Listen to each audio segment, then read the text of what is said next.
Whenever you take an instance, you have few seconds to undo it if you do not like it before it goes live. So immediately you snap and you do not like it, you will see the undo button immediately. Click on it and it will unshare that particular image. Now, in a situation where the undo button disappear and you already posted the picture, you don't need to panic. There is a way out, okay? Once your content go live, click on this menu icon and right here you will see all the instances you've posted today.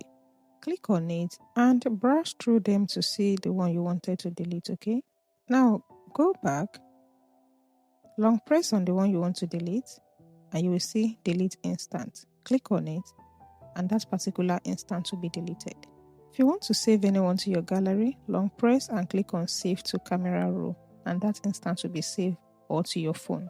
But in a case where you have a lot of things to delete, instead of deleting one after the other, click on this folder-like icon, then select everything you want to delete, and you can either save all of them to your phone or you click this delete icon and all of them will be deleted.